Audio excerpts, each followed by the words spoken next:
hovered above me. I saw no shadow, I looked around, searched every building and home that I found. I saw no shadow, but felt the glow. The warmth inside me, it kept me afloat. It felt like heaven had found my bones and gave me comfort when I feel alone. Now you're gone, I'm alone. I guess it's time to get better.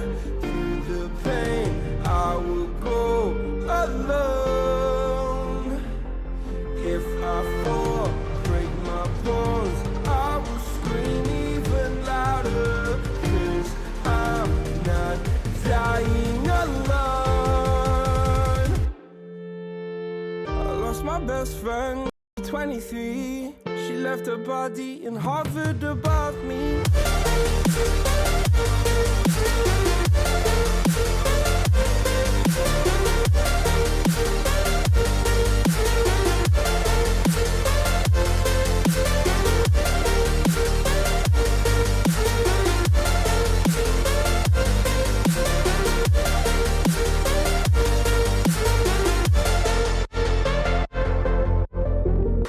My best friend to 23. I heard the heavens crying above me. They gained an angel, I lost a friend. I felt like dying again and again.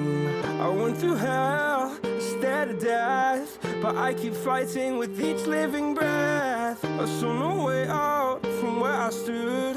Felt like the fire had burned me through. Now you're gone, I'm alone. I guess it's time to get better. Through the pain, I will go alone. If I fall, break my bones, I will scream even louder. 'Cause I'm not dying alone. I lost my best friend.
lost my best friend to 23. She left her body and hovered above me. I saw no shadow, I looked around, searched every building and home that I found. I saw no shadow, but felt the glow. The warmth inside me, it kept me afloat. It felt like heaven had found my bones and gave me comfort when I feel alone. Now you're gone, I'm alone. I guess it's time to get better. Through the pain, I will go alone.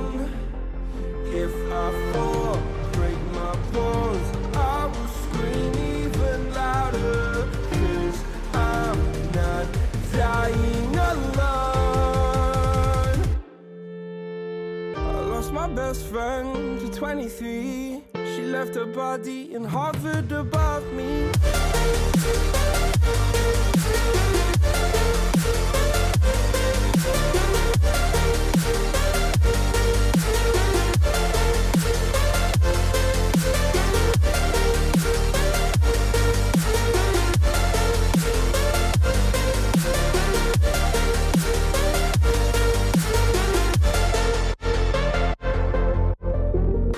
My best friend to 23. I heard the heavens crying above me. The gain's an angel, I lost a friend. I felt like dying again and again. I went through hell, stared at death, but I keep fighting with each living breath. I saw no way out from where I stood.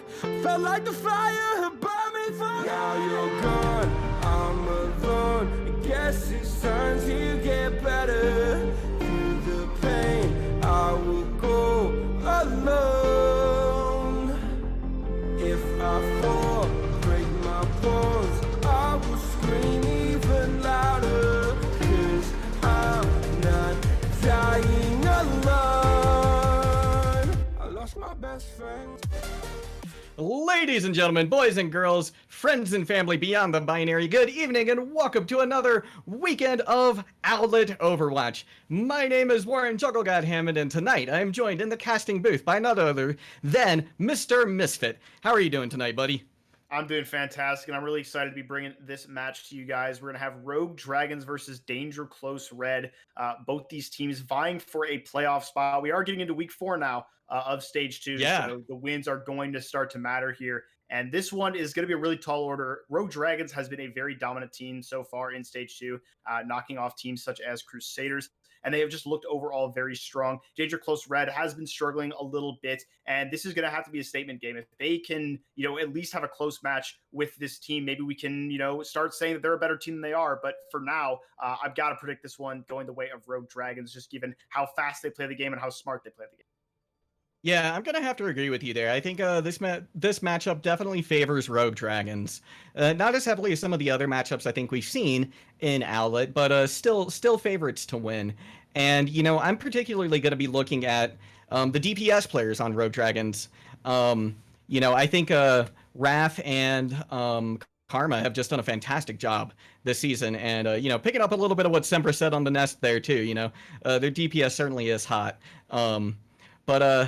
Yeah, I'm excited to see what they can do, and I'm excited to see if Danger Close Red can pull out a couple maps here or something, because the map differential matters too. So, even if they don't get the dub, if they at least take a map or two off, that could really help their chances in postseason. Yeah, no, definitely this division, the Noctowl division, is much closer contested, I should say, than the Dartrix division that has Team Growlithe and Otter Oxide kind of dominating over there. This one has Rogue Dragons, it has Crusaders, it has Paradise Tempest, it has Danger Close Red. It's a very contested division, and these wins, the map differential, like you mentioned, are going to be very important. Danger Close Red, of course, coming off an 0-3 versus Paradise Tempest last week, so they need to at least be able to take a couple maps here if they want to keep their playoff chances alive. Yeah, that's a very, very good point. And I think this is the match, this is one of the matches for them to do that, to pull out those map wins. Speaking of maps, we are headed, it looks like, first to Busan. Now, I know that you're favoring Rogue Dragons in this, but do you think this might play in the favor of DCR by any chance? I don't actually think so. So Rogue Dragons is known for their brawl composition. It's what they run on pretty much every map, and they are really good at it. They are a very, very good brawl team. Their only weakness is the fact they're only really good at that brawl. And in the Overwatch League today, they were actually running brawl on this map. Now, I'm not sure if they will show it here. It looks like they are opting for this Hackfist composition that we saw last week in Owl, namely from the Gladiators and the Shock. But still, I think we could see Rogue Dragons do a lot better on a comp like this that's going to play a lot faster than the comp we're seeing from Danger Close Red. Yeah, that's a very good point. And we see the fight is already starting to break out here in the center. We've got actually, it looks like, from Rogue Dragons, a dive composition. So despite, us thinking they were going to come out with this brawl, it looks like they're proving us wrong. But it still looks like they are coming out on top as Raph and Womst and Ravage are doing a lot of work right now for Rogue Dragons, including capping the point. Yeah, no, and you know, while this is a dive composition of sorts, this Hackfist composition has the ability to play extremely fast like a Brawl composition, and that's something Rogue Dragons is very good at. Their decision making is very good. They have very, very skilled players, and their tempo is just incredible. So on a comp like this, I expect them to dominate. Yeah, I think you're absolutely right. We see Frog for Life trying to take out Spelling Fail right there.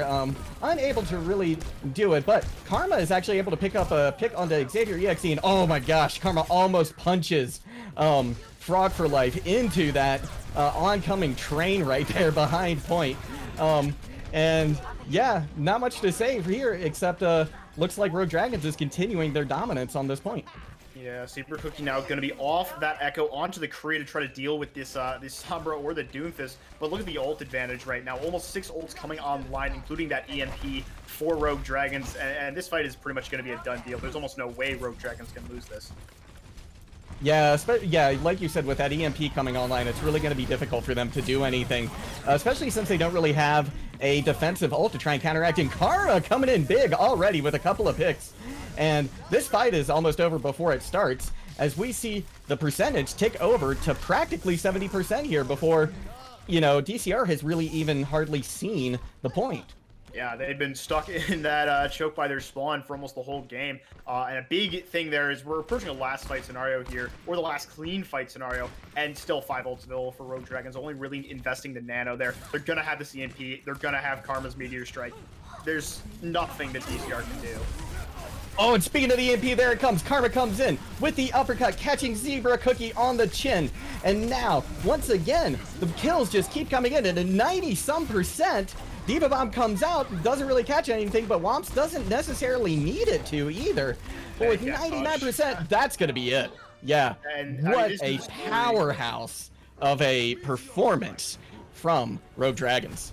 Yeah, and you know, I'm going to say what I always say, right? Obviously, we expected Rogue Dragons to come out here and completely dominate this match. But, you know, Control is not indicative of a team's true strength. There's a lot of weird things that are meta on Control that aren't meta on the other 3 map types. So, you know, definitely not completely out of the woods yet if you're DCR. But I want to talk a little bit. We talked a lot about Rogue Dragons that past map. Let's talk a little bit about DCR and where their problems lie. They were running the double bubble composition, but they weren't really running it very well. You got to play for your resources in that composition. You got to play for nano. You got to dive for space, dive for energy. And they weren't doing that. They were kind of just trying to run in. And the faster composition of that Hackfist was just dominating them left and right. They couldn't really get through that first choke without losing a member. And that's what ultimately lost them the fight.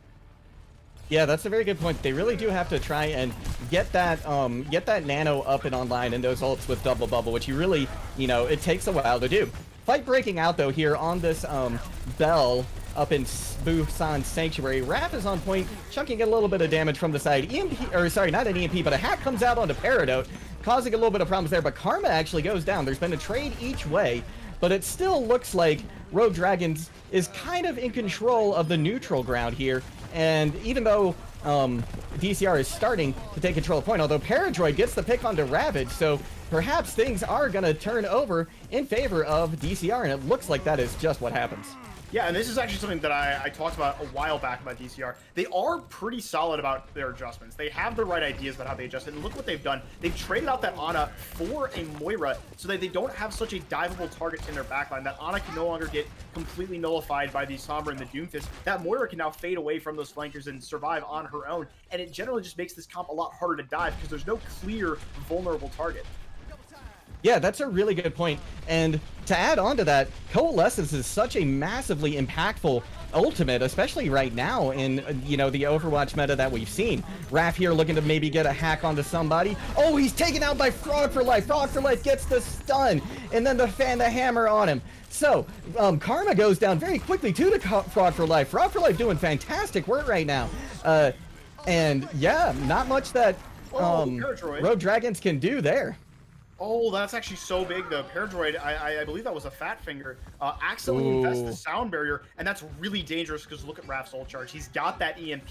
The counter is gone now, and they're going to have to find a way to, he types F in the chat. He knows he's messed up. This is going to be a really hard fight for DCR to win with this EMP impending. Yeah, now, maybe their only saving grace is that Xavier EXE has this Primal almost online, but Diva Bomb comes out and gets his 3! Womps with the hat trick! Taking out half of Danger Close Red. But Zebra Cookie and Saucer start to equalize. It's now just a 3v4 on point. Karma, though, takes out Peridot, so despite all the heroics from members of DCR, this is still going to go the way of Rogue Dragons, and they can start to pick up their percentage on this point.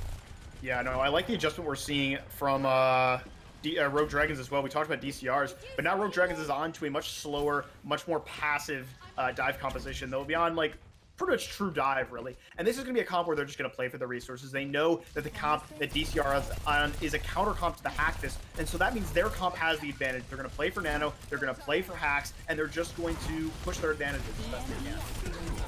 There goes the EMP from Zebra Cookie. Zebra Cookie immediately is able to take down Ravage, but Karma is able to find the Pulse Bomb. Now we see Zebra Cookie on point, just with the rest of their team, kind of holding things down, and they actually recapture, despite some of these kills coming in and looking better for Rogue Dragons. Zebra Cookie tries to hack out Persona, but Persona there with that shield barrier, not letting them do so. Yeah, there we see, a really good job of positioning by Rogue Dragons, able to avoid too much damage from that EMP and win the fight regardless of that really, really impactful ult being invested. Now they've got the EMP of their own here. But, look, they have to win every fight from here on out. There's 93% on the point for DCR. There's no margin of error for Rogue Dragons. No, there's not. Ravage jumps in to try and ravage the back line of DCR. Frog for Life goes down, though, and he has this Deadeye, which is really, really impactful for Rogue Dragons. Xavier EXE almost takes down Spelling Fail, but the team is there to peel for him and to save his life and to also take out Xavier EXE, too. Frog for Life coming back with this Deadeye now, but 75%. This is last fight territory for potentially both teams. Yeah, really good Nano on to Ravage there, is able to ravage the backline, as you said, and they don't even need to invest the EMP, so now it's a final fight scenario, and it's going to come down to who gets the bigger EMP. Is it going to be Zebra Cookie, or is it going to be Raph? The first one out of the gates is Raph with the EMP. It only catches 2, but Paradroid goes down, so that's big. Zebra Cookie comes in, catches 2 as well. Both of the supports, though, for Rogue Dragons, but it looks like they're going to be able to stay alive. Oh, almost. Persona goes down very low. Karma now with this Pulse Bomb, looking for a target, is able to get Zebra Cookie to translocate away, which is good for them, because now they don't have that support on point from that Sombra. Beat comes in from Paradroid. He uses it at the right time this time. I'm sure his team is happy about that. There's the stick onto Xavier EXE. They go down to about half and eventually are taken out with overtime ticking down faster and faster. This looks like it is going to be a win as soon as they finish off these picks. Yes, for Rogue Dragons. They take the first map 2-0. Yeah, no, definitely, I will say that DCR definitely stopped the momentum at the very least there. Obviously, a 2-0 is not really what you want to see on control here. We see the nice EMP bomb from Rogue Dragons here. But yes, Rogue Dragons definitely taking control of this one, but the scoreline's not actually indicative of how close it was. I think DCR did a really, really nice job of adjusting. But I did mention, control's not the best measure of how good a team is. And I think the counter comp that DCR was working with there only really works in a control vacuum, right? It only really works on these control maps, on that map in particular. And I don't think it's truly indicative of DCR actually adjusting to what they saw from Rogue Dragons, and mostly just them, trying to find something that would work. This is a team that relies on their comfort picks, relies on the Junkrat and Brawl, relies on their DPS finding those big plays. And I think it's going to be really hard for them as we get into the more, I would say, streamlined map types, where comps like that don't work as well. Yeah, that's a very good point. And speaking of maps, we could either be heading to Watchpoint Gibraltar or Rialto. And knowing this selection, assuming we are going to Escort next, which I believe we are, do you think either of those would play out better for Danger Close Red? I think it's hard to say, right? Obviously Rogue Dragons is kind of a one trick on that Brawl composition. They are very, very good at it, and I think it is much better on Rialto. But we did see Rogue Dragons able to take Watchpoint Gibraltar off of Los Beefers last week, so I think it could be unclear. And it looks like they are actually going to be opting to go to Rialto. I think that's kind of dangerous for 2 reasons. Number one, Danger Close also likes the Brawl, but they like it with comfort picks, right? They run it with the Junkrat, they run it with weird things. They kind of just play to their strengths, right? And I think against fast compositions like the stuff that Rogue Dragons like to run, they'll be in trouble if they get into a brawl mirror. So I would have actually preferred to see them go to Gibraltar, where they could try to beat them at a different game, try to play to the weaknesses of Rogue Dragons, rather than really just playing into their strengths. Yeah, I completely agree with you on this. I think Rialto really does play into Rogue Dragon's ballpark. I think if the team on that side is probably cheering in chat right now, with this pick, because they know that this really does play to their strengths. And although you can see something like a double shield come out here, especially on defense. You can also see a double bubble work here as well. So if Danger Close Red doesn't want to take that brawl v brawl, they do have options. I mean, they could even potentially try something like a ball sig. Yeah, I think Ball Sig, this is definitely a map where we can see the Ball Sig, especially first point. It's so good. That first corner is just a perfect kill box for that composition. But neither of these teams has really shown that they can play ball compositions before. So it would definitely be a little bit out there. I would love to see it, actually. Although I hate playing in that composition because I'm playing Zen and I just insta die all the time. I do love watching it.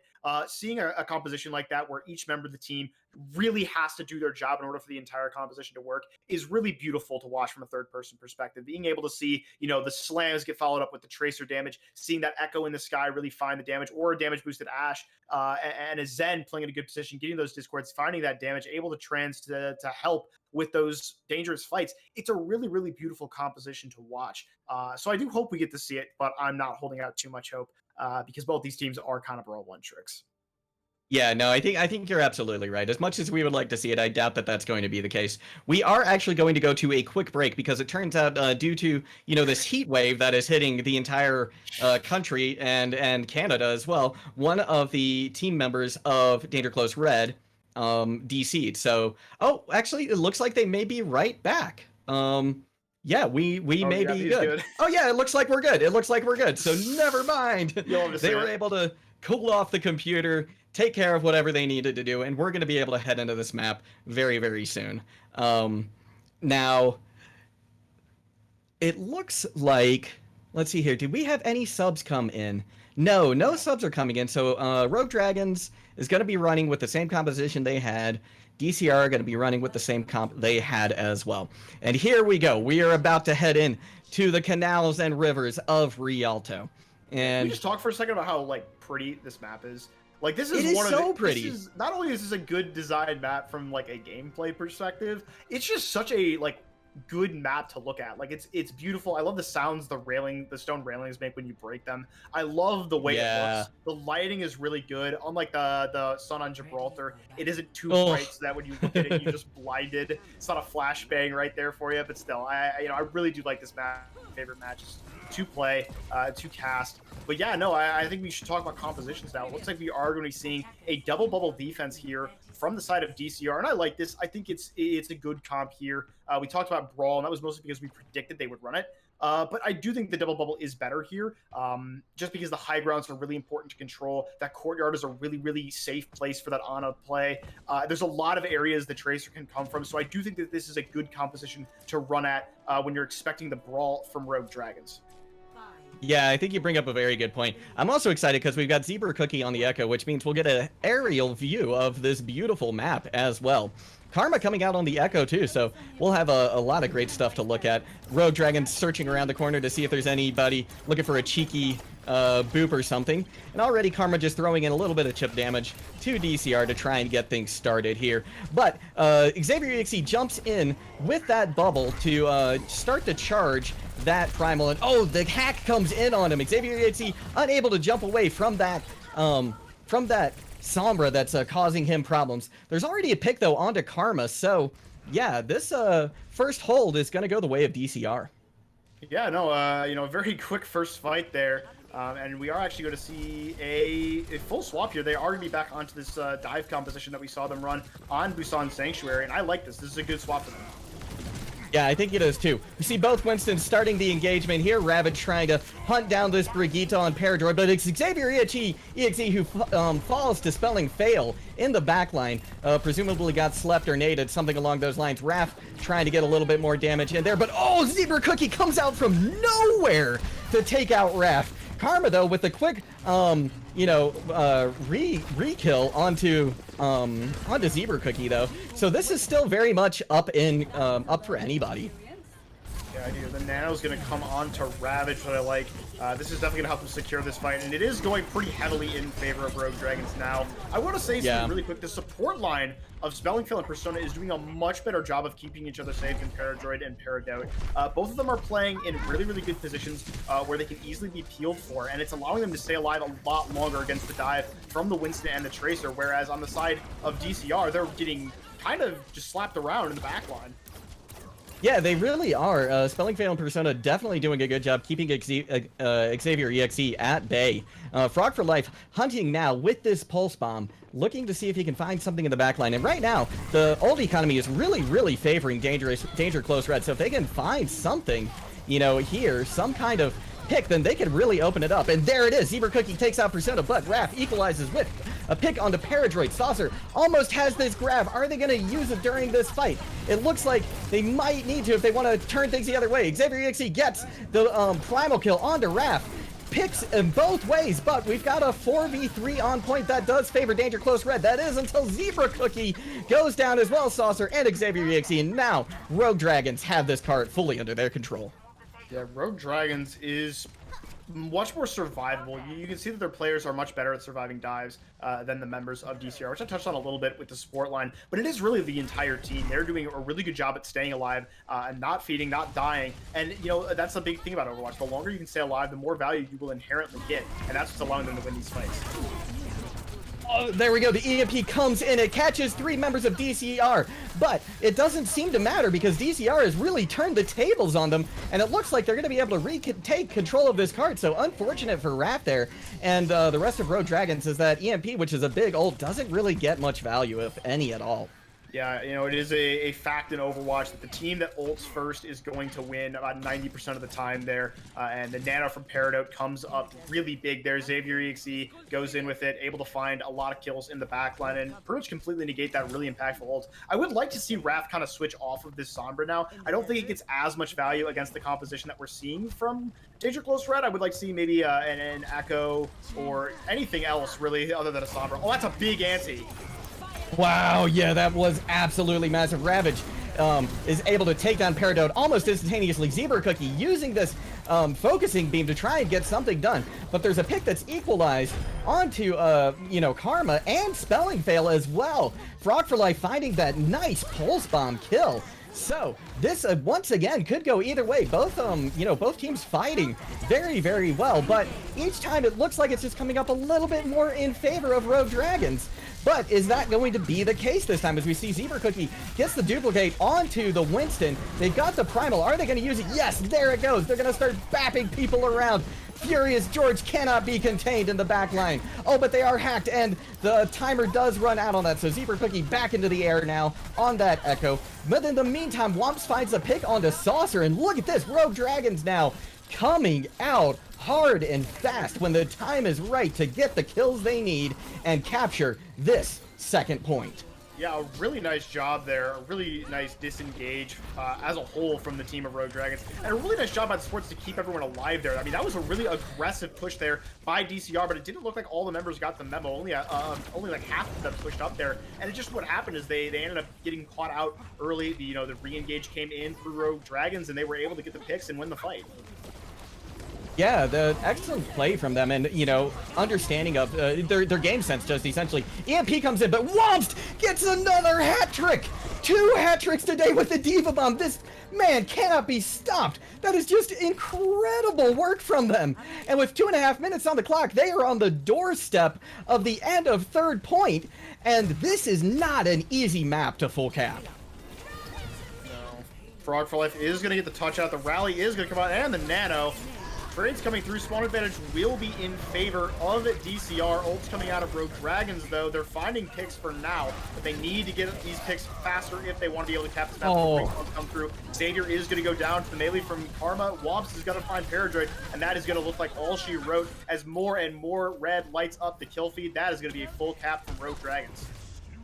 Yeah, what excellent play from them, and with just about 2 minutes left on the clock, too. That's a lot of time in the time bank for them. If if we need to see this again. Yeah, there is always the potential for overtime rounds, for extra innings on these escort maps.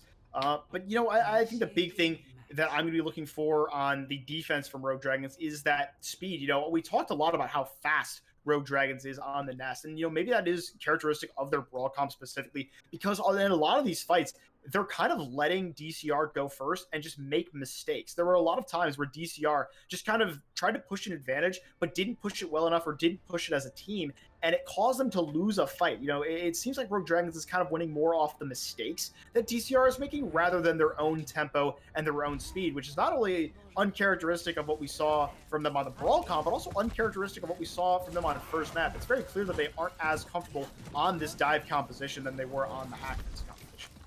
Yeah, that's a good point. But I like the fact that we are starting to see some different looks from Rogue Dragons. Maybe they've decided, like, yeah, we've got the brawl down now. Let's start to flex a little bit. Let's see if we can play something else. And so far, at least against DCR, it looks to be working out very well for them. Yeah, no, I definitely agree with that. I think after the beating they took against the Sigma Ball, the rock and roll composition of low speeders to B, I think they did need to switch some things up. I think developing other compositions, other tools in your toolbox is a very smart play, especially against a team like DCR that you're very confident you can beat. Yeah, very good point. Oh, wow. Raph gets spotted out very, very quickly on that Samurai. Is forced to translocate away. Xavier EXE jumps in with the bubble. Doesn't look like he's gonna find much yet, but Frog for Life here on this. Hanzo gets the pick onto Karma. That is an excellent play from them, and now Rogue Dragons are gonna try and equalize, but instead they just feed more into the problem and to the old banks of DCR as they continue to push this cart.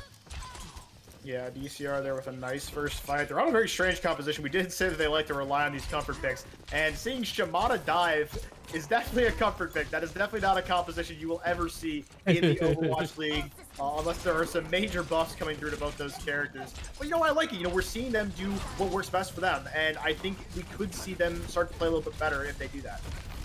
Yeah, that's a very good point. They certainly could. Raph here, now in the backline of DCR, looking for a hack target, isn't able to really find anybody and is forced to move away to try and heal up. Karma, though, gets a pick onto Saucer. Xavier EXE stunned briefly, but Ravage goes down to Paradroid and Frog for Life Storm Barrow, and Zebra Cookie getting value on this Genji pick, at least until he goes down to Raph. But still, this is going very much in favor. Ooh, until that pick for DCR. In fact, they capped the point with almost 5 minutes to continue this fight. This is a good look for DCR. Yeah, DCR, Karma was probably gonna get caught out here. He needs to just get off the map. Oh, is he gonna get out? He actually does get out. And Xavier, wow. Xavier was all the way up there. Wow, and DCR there was a pretty big blunder. They had point, they had the advantage, and now they might actually be in trouble here now that they're down their main tank. Yeah, that's a really good point. They're going to have to play this a lot slower than they were. And already we see Ravage taking advantage of this. The EMP comes in too, catches 3. Persona gets 1, but Karma gets a pair with a Pulse Bomb. And this is going to be a very fast evisceration of DCR. I don't really know if I agree with the investment of the Pulse Bomb there. I think after that hack and the Brig being gone with no rally to worry about, I think you probably could have saved that ultimate. But, this is Karma we're talking about. He's going to have one pretty much by the middle of next fight, given how much damage he's able to do on that character. And they still have the rally. They still have the Diva Bomb. They're okay in the ult economy. They might just want that one back. Yeah, they might. Here comes Raph with the Primal Rage. Are they going to be able to get the environmental kill onto Paradroid? It's unclear at the moment. Zebra Cookie trying to equalize with the Nano Blade on the side of DCR, but it's Ravage and Karma who are able to get the picks needed for Rogue Dragons as Womps finds Saucer as well. Xavier EXE has this Primal, but I don't think they're probably going to commit it, as they're likely just going to try and reset. Yeah, no, that Nano Blade there getting completely negated by a single Brigitte. And that's just, Genji in 2021 for you. Not a very solid character, which is the reason you don't see him run very often. A lot of his value can just get completely negated by characters like Brigitte, like Baptiste. And so now I would like to see them switch, but for some reason they're still going to stay on this. Yeah, who knows? Maybe, like you said, it's a comfort pick thing. And, more power to you, especially if you can make it work. Saucer here has this Graviton Surge. Time to see if he's going to use it. Karma gets another Pulse Bomb, just like you said. Built that thing so quickly. There's the grab, but Rogue Dragons is able to tank almost all of it. Paradroid, though, gets a pick on the Persona. Once again with the Diva Bomb, patches Paradroid out. This man's self-destructs are just off the charts right now. Yeah, no, Zebra Cookie is actually... Oh, the DMAC there on the Womps is actually pretty big. Oh, they're asking for a pause now. For a lobby host can take care of that. Ooh, yeah, I hope they saw Maybe? that. I didn't see it come through in my screen. But it looks like most of the players realize. There it goes. Yeah, we are gonna go to a pause. We'll let you know what happens here. But you know, I feel like DCR is actually doing a lot better than I thought they were going to. They've pushed this very far, and if they continue at this pace, they might even be able to equal Rogue Dragon's time. Yeah, they are kind of getting stopped here at this choke, and this is a choke that's really hard to break. You know, with those long sight lines going all the way to the attacker's spawn, the defense has a really, really nice position to work with there. They have firm control of that high ground. It's really hard to push it, especially with the composition that they're on. The Shimada Bros doesn't really give them a lot of pushing power because there isn't a lot of threats there. It's kind of just, you know, the threat of the one shot, but you can hide behind a wall from Hanzo. And then Genji's not very threatening in his current balanced state.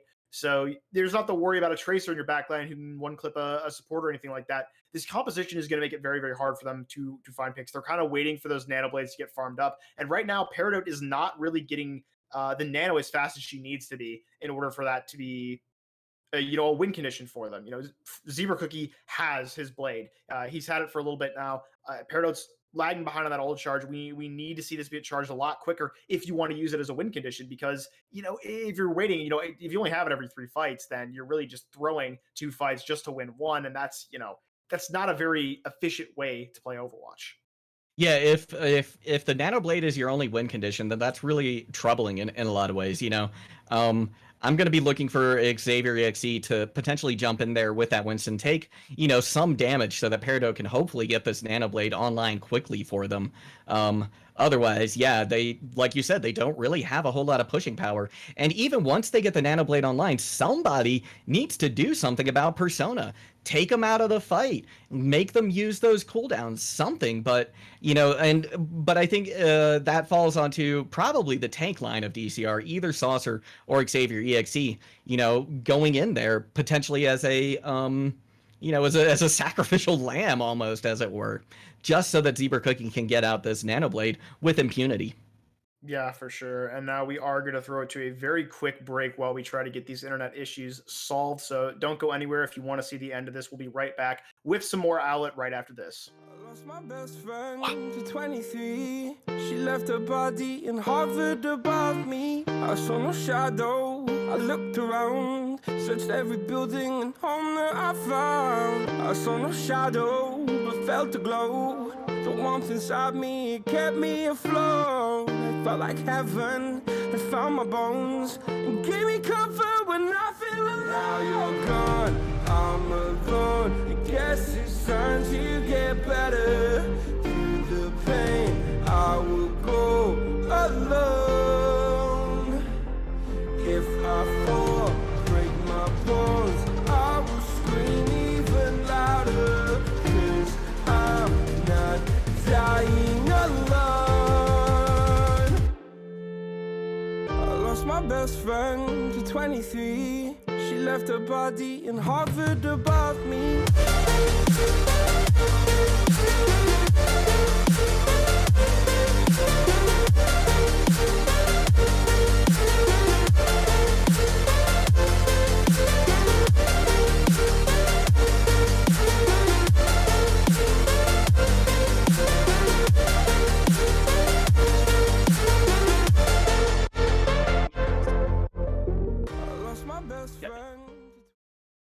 Oh, crap, we're back? Welcome Sorry, back, hold on. Owlet. All right, I'm ready. taking a little break there. We are about ready to get headed back into this. So let's see what's gonna come of all of the talking that we did right before this. Are we gonna see that nano blade? Is Persona gonna get taken care of? We are about to find out. Yeah, we do have a little bit of time here before this fight comes through. I do want to know how the Dragons is going to be used as well. Maybe they'll use it to set up the Nano Blade. But the other thing they have to worry about is, again, Raph in the back line. They're going to find Peridot. Whoa! Yeah, that is a fantastic way to start off this engagement if you are DCR. Ravage now pops the Primal in the back line of DCR, though, and they're able to take out Paradroid. That's the go button. That has got to be the go button. But look, the EMP comes in and Zebra Cookie is taken out immediately. They're able to take away DCR's win condition, and now can they turn this around? Can Rogue Dragons find what they need to do? Raph is over here trying to duel Frog for Life on this Hanzo, but they're not really able to get the damage that they need to, but it doesn't matter because Ravage and Wamst, the tank line of Rogue Dragons, are getting the kills they need. I think Ravage has to be a player you need to talk about more when you talk about Rogue Dragons. I mean, this guy came in at the start of Stage 2, and he has just been electric for this team. You can tell he's a very smart player. He's a very fast and aggressive player, and it's what lends a lot of these fights to be won so easily for Rogue Dragons. I mean, look at how easily he's able to engage here and how quickly the DPS follow up. Whoa! But this Dragon Blade from Zebra Cookie, it's able to find Spelling Fail and Persona. They both go down. There's no supports left for the Rogue Dragons, but they're still holding on for dear life. Raph coming in. Are they going to use this EMP to try and turn things around? Yes, they are. Karma gets a pick onto Xavier EXE, and now DCR is just forced to backpedal all the way to spawn. Yeah, I mean, like, we saw that there, the Nano Blade almost completely negated by the Nanoed Ravage, and they're still fighting this on bridge here. No space has been given to the side of Danger Close Red. Rogue Dragons has a complete chokehold right now on this part of the map. Yeah, they really do. This is just incredible play from them, and this is also just messy. This has just been a messy, all-out, slugfest from both of these teams. We hear the rally popped as well from Persona. That's going to give so much extra survivability to Rogue Dragons. They're going to be able to push very, very hard now into DCR, but do they get the no? Ravage is able to barely hang on, but only for a moment as DCR is able to get a couple of picks, which they desperately need because we're into overtime right now. Zebra Cookie has the Dragon Blade, and once again it comes up big, getting a pair of kills, and DCR in overtime is gonna get this card under the control. How far are they gonna get it though? Yeah, no, not a lot of win conditions available right now for Rogue Dragons. They've got to deal with this High Noon and this Coalescence from Peridot. It's going to be a very tall order to be able to recontest this cleanly, and I'm wondering if maybe they just decide to give it up for a better position here, because if they take this fight and lose it, they're going to be in a really bad spot. Yeah, that is very true. Peridot enters with the Coalescence, but they're hacked out of it. Deadeye comes in from Frog for Life. They don't find anybody, but they are able to de-mech Wamps, so that is troublesome for Rogue Dragons, but it doesn't seem to matter because Rogue Dragons are just breathing fire right now into Danger Close Red, and this looks like it's going to be a hold right here on third point for Rogue Dragons. Definitely not what you want to see if you're Danger Close Red there. You do get the point, but you lose this first one. And now Ravage taking a very aggressive positioning. Are they going to try to hold them in spawn? It looks like they will. They have the EMP from Raph, and they're going to try to take off a ton of time off their time make by just engaging on them right out of the gate. Jeez. Yeah, this is such an aggressive... It looks like it's paying off because already Raph gets a kill onto Frog for Life. And look at this! The EMP catches 5 members of DCR as well. They're just getting picked off left and right. And they're gonna have to try again. Raph and Karma have just been so good. Raph, Karma, and Ravage. Just this three-man team right now from Rogue Dragons is just so in sync. And they're playing this game with such good speed, with such good decisions, and there's always the follow-up from both of them. Ravage and Karma are making such good use of the hacks from Raph, and it's just so beautiful to watch.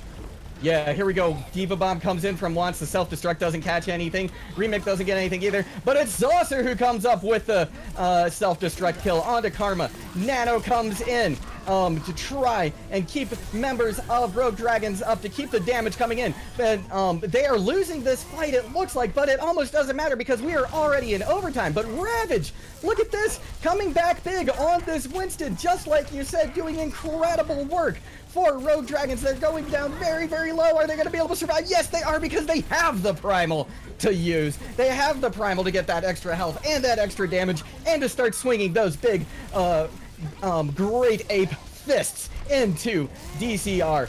But despite all of that, it still looks like it wasn't quite enough, and DCR has control of this cart once again.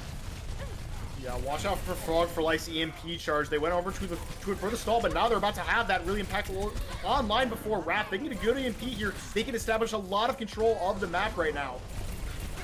Yeah, and if they can get this online, then this certainly is the big win condition for it. Peridot has already popped the Coalescence, which is going to chunk a lot of damage and heals into both teams. Self-destruct from Saucer. Will it get anybody? No, it doesn't look like it does. And they're going to have to remech very quickly because there's no... Because the Rogue Dragons have just pushed on them very, very quickly, and they have started to get the kills that they need as well. Ravage takes a couple down with that Tesla gun, and that is going to be it. Rogue Dragons goes up 2-0. Yeah, definitely not as dominantly as we thought they'd do it, though. You know, that's a 3-2 there on Rialto. You know, it really came down to the final moments. Obviously, you know, Rogue Dragons did complete the map and with quite a bit of time, so they definitely did play it better. But I would say it's only a controlling victory, not really a commanding one. You know, like there were definitely moments in which Rogue Dragons faltered. Definitely moments in which Danger Close Red had, you know, some good moments. They played it pretty well. I think in the end, it just came down to them forcing those comfort picks into a composition that was really good at dealing with them. It came down to Raph, Ravage, and Karma just being so coordinated. You know, Ravage and Karma are just always there when the hack from Raph comes through, and it's just, it seems like Danger Close Red doesn't know how to stop that. And until they figure out how, we're just going to see this go map by map by map in favor of Rogue Dragons. Yeah, no, you're absolutely right. And, you know, I think we also can't forget Womst on this Diva. We've seen 2 triple kills so far from that self-destruct. So, you know, it's not something you want to depend on, but just having someone, you know, who can pull out plays like that in their back pocket on your team is just a boon. It's definitely helpful to have. It's definitely something you want to have. And, you know, he is one of the unsung heroes of this team. Obviously, he goes a little bit unnoticed, plays more for Peel than he does going in for the dives. But he is a very stellar player. You got to give him credit where credit is due. But now we will be going to our third map of this series, and it's win or go home here for Danger Close Red. You know, every one of these maps now, they have to win or they're going to be done. And we mentioned this earlier, you know, these wins really matter now. We are in week 4 of stage 2. If you don't win here, it's bad. And if you lose without taking any maps 2 weeks in a row, that's pretty much the nail in the coffin. I think DCR is out here if they get 3-0'd. Yeah, I think you're right. I think they might be. And we are going to be heading to a hybrid map next. It's either going to be Kings Row or Numbani. So it'll be interesting to see what they choose. If my money, if I were gonna put some money on it, I would hope that Danger Close Red would maybe pick Numbani, because I think that's where they're gonna have their best chance of coming back and taking a map or a win off of Rogue Dragons. But before any of that, we are going to take a short break to just let the players get some water, use the restroom, things like that. So don't go anywhere. We will be right back. My best friend to 23. She left her body and hovered above me. I saw no shadow. I looked around, searched every building and home that I found. I saw no shadow, but felt the glow. The warmth inside me, it kept me afloat. It felt like heaven had found my bones and gave me comfort when I feel alone. Now you're gone, I'm alone. I guess it's time to get better. Through the pain, I will go alone. If I fall, break my bones, I will scream even louder. 'Cause I'm not dying alone. I lost my best friend to 23. She left her body and hovered above me.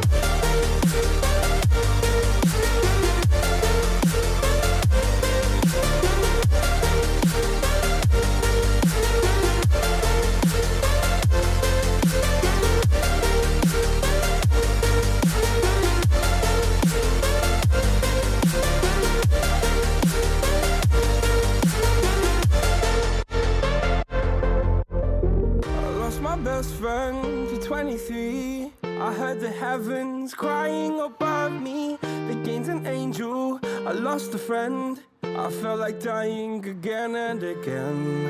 I went through hell, stared at death, but I keep fighting with each living breath. I saw no way out from where I stood. Felt like the fire had burned me through. Now you're gone, I'm alone. I guess it's time to get better. Through the pain, I will go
We are back, everybody, and ready to head into our third and potentially final map of the evening. This is, like Misfit said, do or die for Danger Close Red. It is win or go home. And another saying that I can't think of at the moment to finish off the pairing of three. But, Misfit, what do you think? Do you agree that a Numbani pick over King's Row would serve Danger Close Red a little bit better?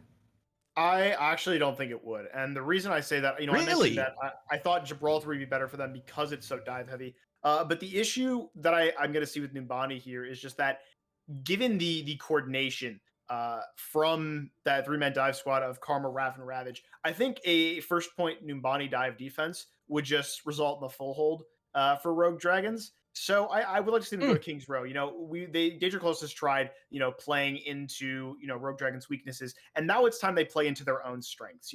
It's do or die, like you said, win or go home.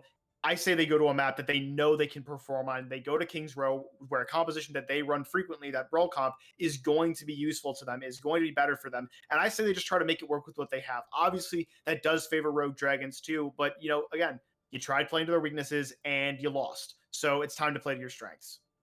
Yeah, that's a very good counterpoint to it, and it looks like Danger Close Red agrees with you. We are going to King's Row, it appears. As they should. I'm very smart. Yeah, that's fair. That's fair. I will defer to you on this because I am just a lowly plat player. So, yeah, but I'm always excited to see King's Row. It's such a good map. And you can't complain when you get to cast it, really. Yeah, no, it's a beautiful map. It's so well designed. The new director of Overwatch, Aaron Keller, he was in charge of designing this. Yes. Map. So that was always the point when people were all sad about Jeff Kaplan leaving. They were like, oh, but this guy designed King's Row, so clearly he knows what he's doing.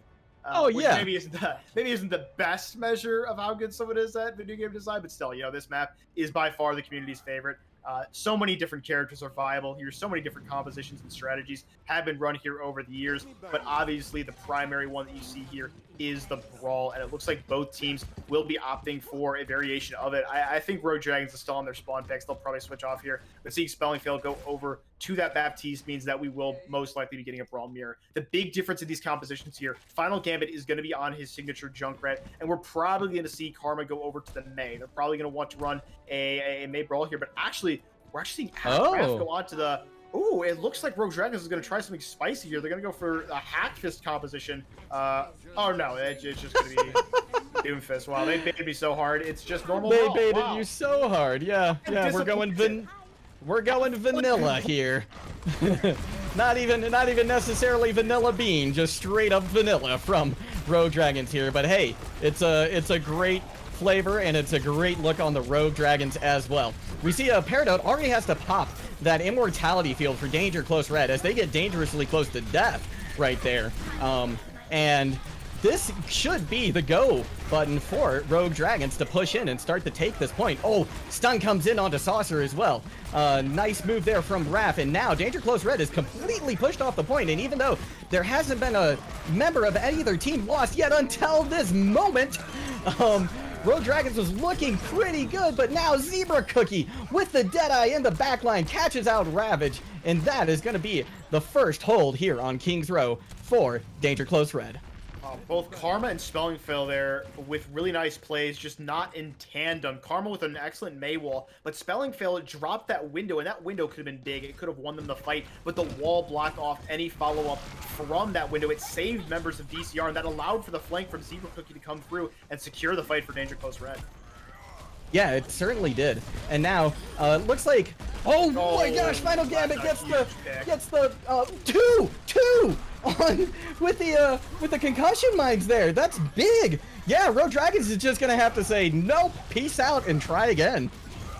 Good disengage, though. They don't give up too much ult charge to their opponents. The ult advantage is still mostly in their favor here. They have to be aware of this Riptire, but they've got a Blizzard, a Shatter, a Bomb, and a High Noon of their own to work with here. So they've definitely got the resources to make it work. And here it comes, the Deadeye from Raph.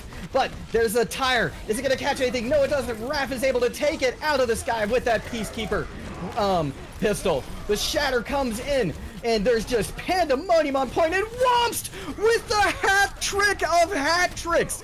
This is a hat trick of hat tricks, everybody. I have never seen this. I was hoping it was going to happen tonight. And Womst coming in big, taking that Diva Bomb and just going Womst onto the team of DCR. Yeah, Saucer there with a big misplay. You never want to throw that Diva Mech when the opponent has a Blizzard or has an ultimate you need to eat, because you completely stop yourself from being able to eat it. And we see it there, you know, as soon as that bomb gets thrown, the Blizzard comes out, and that allows for that 3K bomb from Womps. And once again, Rogue Dragon's taking a very easy fight win. Yeah, when they can just get it off the shoulders of just one ultimate like that, they're doing fantastic work. And already we see them starting to, you know, make a couple of chinks in the DCR defense here, which just looks like it's falling apart at this point. Yeah, definitely some kinks in the armor right now for DCR. They're going to be putting pushback. Raph does fall, but I don't think that's going to be a big enough pick here. We're going to see most of the Rogue Dragons push up here to this final choke and try to stave off the aggression from DCR for the meantime. You know, we got to look at the ults, though. You know, Final Gambit nearing another tire. That could be a potentially really big ultimate. Xavier Cookie matches his counterpart with that Deadeye, and Xavier has this Shatter. All of these, if they are big enough, if those Qs can get used well enough, are big enough to win the fight for DCR. Yeah, especially because Persona doesn't have that sound barrier out yet. And Xavier Cookie is able to take out Raph, winning out that Cowboy duel. Shatter comes in, catches two. As well from DCR. Womps gets demeched. Final Gambit with this tower, unable to find anybody, but the damage has already been done, and Rogue Dragons is on the retreat. I was about to commend the ult usage from DCR there, because they did it really well. They used the High Noon to break the shield so they could get a free shadow. That was an excellent play there. The pick on the Kree was kind of just icing on the cake. But then they invested the tire from Final Gambit, and now if you look at these ult economies, they are really hurting. They really want that one back now, because they are looking worse for wear. Yeah, they certainly are. And already the Immortality Field is gone and out for DCR, so they're going to have to backpedal very, very quickly, especially because Womps already found another pick. But the Diva Bomb from Saucer goes in. Spelling Fail is there to negate it with that Immortality Field. And now the picks start coming in. The Blizzard thrown out from Karma, and that is yielding results as we see the kill feed light up with Danger Close Red team members. Once again, Saucer throws the mech before the Blizzard is thrown, isn't able to eat it, and the Blizzard just finds the backline. Provides easy kill for Ravage and Womps, and that's going to be a big problem here. Speaking of problems here, Womps being demeched is definitely not what you want to see if you're Rogue Dragons here. That's going to be a very clean push. Yeah, you're just going to jump off the map and try to reset this. That's going to give up a lot of points. That's going to give up complete control. Point now, all the momentum from Rogue Dragons is gone, and now DCR is actually going to be able to hold this choke as if they won last fight. Yeah, that's really, really interesting. I mean, I think it was still the right move from Womps to jump off the edge there, but, you know, with that pick coming in very, very quickly on the heels of that, you know, remake, essentially, with extra steps, they did have to stop again. Womps, what in the world? Again, with the Diva Bomb, Paradox goes down, and again, the victory on the raft. But this is still favoring Rogue Dragons as Zebra Cookie tries desperately to get some value with this Peacekeeper pistol, but it's just not going to be enough. And oh my god, they're caught out. He's staring down the sights at the entire Rogue Dragons team. That is not a place that you want to be, regardless of what character you are. Yeah, and that was a big misplay there from Peridot. Throws the eye field down, but isn't actually able to get into it before the Diva Bomb goes off. Takes the damage unnecessarily, and, you know, once that Baptiste is gone, it's really hard for the Brawl Comp to win. They need that sustain in order to do things. And with Raph finding a pick onto Paradroid, that's looking like it's going to be it here. I think Rogue Dragons might have just secured third point. Oh, yeah, especially after Xavier doesn't get his Shatter out in time before he goes down. The kills are just all in favor of Rogue Dragons, and Rogue Dragons are going to cap this point with 1:45 on the clock. Yeah, definitely not the best time bank we've ever seen, but it's definitely a good one. Gives yourself around 2 minutes, and that's what we want to see from Rogue Dragons. You know, they are in firm control of this game. It's not super dominant. They did make some mistakes there, but after winning first point, it was kind of just a done deal from there. They didn't really lose many fights after that. So I got to give credit where credit's due. The Rogue Dragons are playing absolutely spectacular right now. DCR has to make the adjustments, and I think it's going to be hard for them. You know, their composition with that Junkrat is much easier to run on defense, where that Junkrat can get a positional advantage by setting up at a weird angle or really just anywhere that works for him. But on attack, it's much harder to get that Junkrat into a position where he can find that value, and I think we're really going to see it struggle here when we get into this attack. We're actually going to see the half-fist defense, maybe, from Rogue Dragons. I do like this, actually. They ran it very, very well on Busan downtown, and I would like to see it on Kings Row. I think it is a very interesting comp. I personally love playing Ana in this composition because I pretty much just get free nades. I don't really need to save the nade for any defensive presence. You know, most of these characters are very survivable, so I don't really need to use it on them. I can kind of just throw it into the backline, flank a lot. We see Twilight do that all the time in the Overwatch League. He just goes on these massive flanks, finds 6 people with the anti-nades, and while I'm not as good as him, I still enjoy it when my nade gets to hit 1, 2, or 3 people. So yeah, no, I'm definitely excited to see how Rogue Dragons will run this defense. Yeah, this is going to be very, very interesting. Yeah, you know, it's a very atypical composition to run, but you know, I'm a dive / disruption fan, so you know, no complaints from me getting to see something like this. Raph trying to find a hack target in the backline, presumably just to build up that EMP a little bit. Teleports out with you know, no harm done there really to them. Zebra Cookie already a third of the way to their Deadeye though, pulling a lot of percentage up on that. Immortality Field comes up to keep DCR alive though, because so many of them go down low, and in fact Final Gambit is picked, but Womst is gone on the other side, and Ravage looks like they might follow them very, very soon too, as they go down incredibly low. Raph's low too. In fact, the entire Rogue Dragons team, except for the supports, looks like they're really struggling at the moment, although Womst has respawned, so they may be back on point soon, and DCR, you know, they need to move faster here, I think, to try and make something happen. Yeah, they really hurt themselves by allowing that stabilization to come through from Rogue Dragons. All of the members, like you said, were so low, and now the picks are just going completely in favor of Rogue Dragons. There's no way they lose this point now. Even with Karma dropping, you know, he's on that Doom pistol, be able to get back very quickly with all his mobility cooldowns. And that was a really big misplay. We needed to see a faster, more aggressive engage from DCR if they wanted to be able to take that fight. Yeah, it's really, really true. They, you know, need to pick up the pace, like you said, quite a bit, I think. But at this point, they do have 4 ultimates coming on, almost 6, actually, for these. But it's the EMP and the Nano onto Ravage that hits first, and Ravage hits massively hard, taking out Zebra Cookie. Paradroid, though, is able to somehow, in the midst of all this chaos, find a pick onto Karma, though. Hack onto Saucer, who goes down very, very low, and he's eventually demech'd, too. And now, Ravage is just free to rain down destruction with that Tesla cannon. I do actually want to put something on here. This fight, they are still fighting it, but it is going in favor of Rogue Dragons. The actual nano target in this comp is really the Doomfist.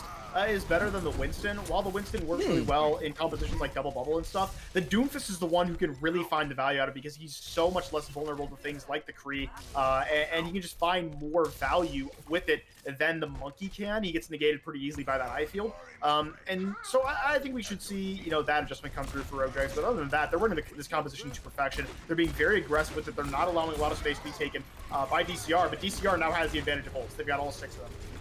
Yeah, and here comes the first of them, the tire. It explodes right in front of Womps. They get demech, but they're going to use that bomb to remech instead. And in the meantime, Rogue Dragons is there to take care of business. And take care of business they do. As the kills, now we see, oh, Nano actually ravaged this time. We saw the kills come in so much in favor of Rogue Dragons.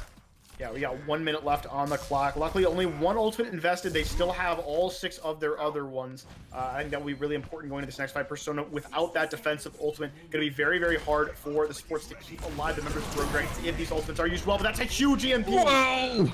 Yeah, 5 of them caught in it. Also, the only one that decided to use that Diva Bomb to try and make something happen. But it's too little, too late, as just everybody else on their team is dead. And that EMP negates pretty much 3 ultimates. It negates the High Noon, negates the Window, negates the Diva Bomb. And now, you know, what can DCR do? That was their fight to win. They needed to find value out of those Qs, and now that they haven't, it's looking really, really dire for them.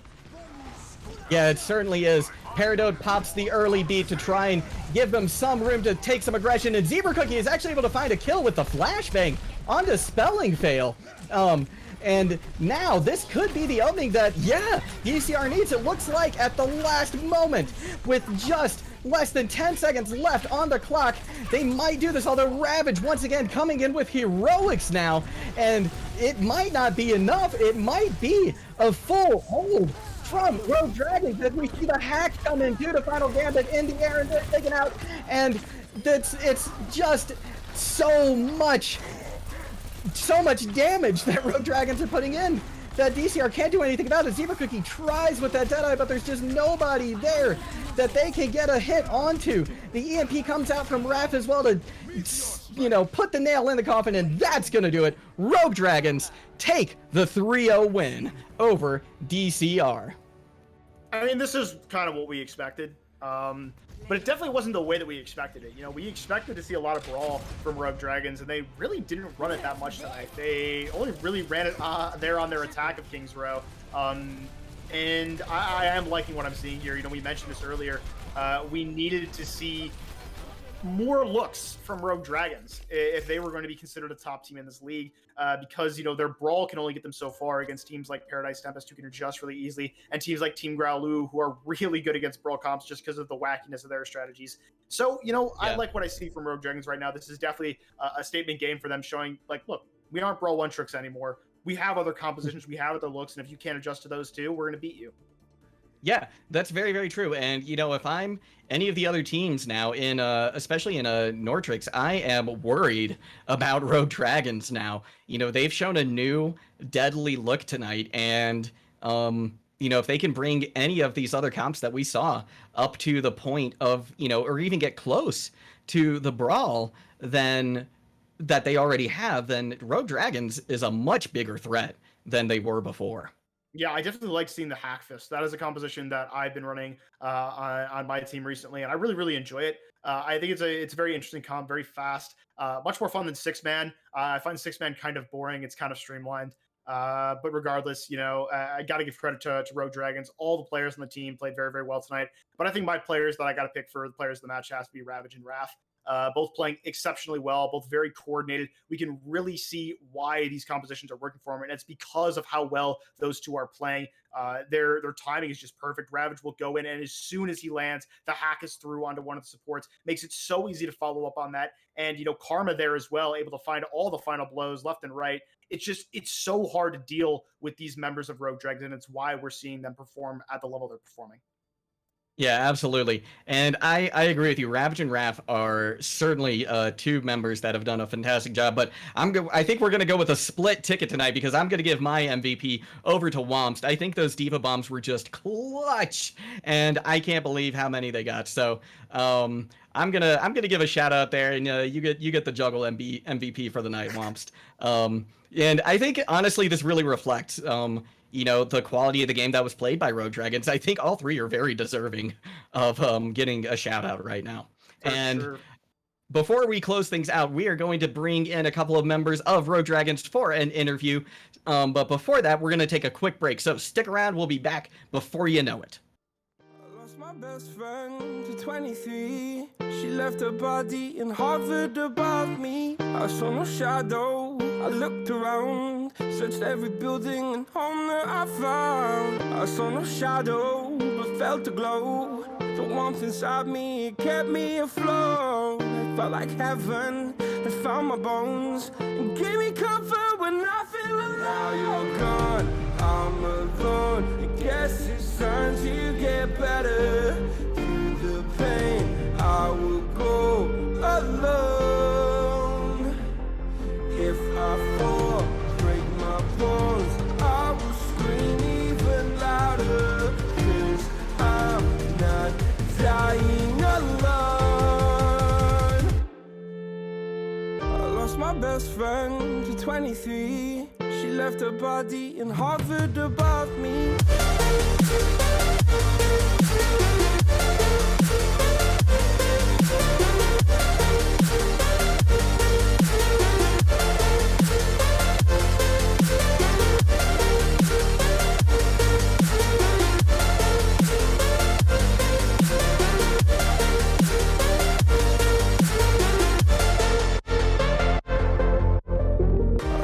Best friend to 23. I heard the heavens crying above me. They gained an angel, I lost a friend. I felt like dying again and again. I went through hell, stared at death, but I keep fighting with each living breath. I saw no way out from where I stood. Felt like the fire had burned me for. Now you're gone, I'm alone. I guess it's time to get better. Through the pain, I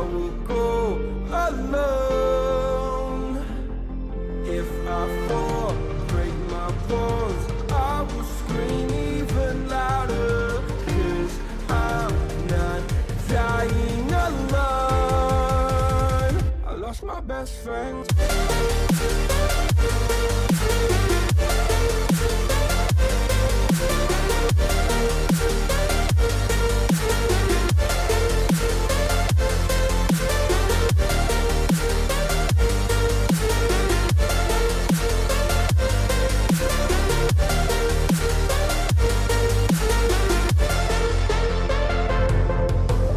Oh my God, don't do this, for I missed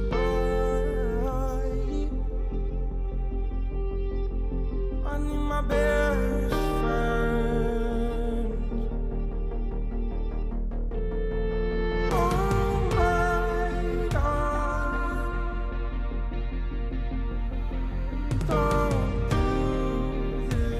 this, for I missed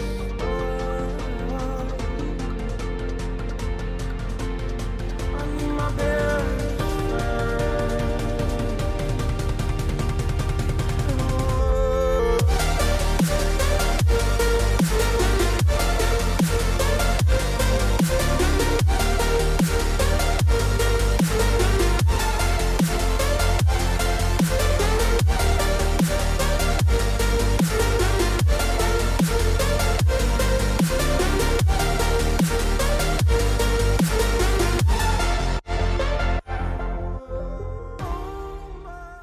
And we are back, everybody, and we have two individuals in here for an interview. We have Misfits MVPs tonight, Raph and Ravage, joining us in the casting booth. How are you guys doing? And congratulations, by the way.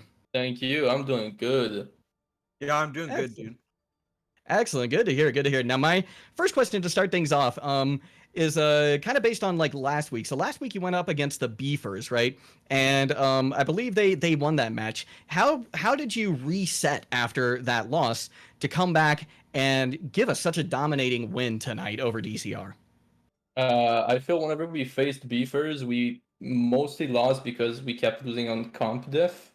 So this week we really focused on different compositions, and I think we really showed that we are capable of playing on something else other than Rush in today's match. Yeah, no, definitely. That was something we talked a lot about on Nest, about how you guys were kind of a brawl-centric team. You were sort of one-trick ponies. It was by far your best composition. And you guys really came out today and ran almost nothing in Brawl. You only really ran it for your attack on Kings Row. You ran mostly other stuff, specifically a lot of that hack fist composition. So I have to ask, a lot of compositions are considered to be pretty good right now. How did you guys kind of settle on that hack fist comp as being a composition that would work so well for you? Ravage, you want to go for it? I'd be honest, we take a look at Owl, right? See what they're going on, right? So one specific game was the Los Angeles Gladiators versus San Francisco Shot.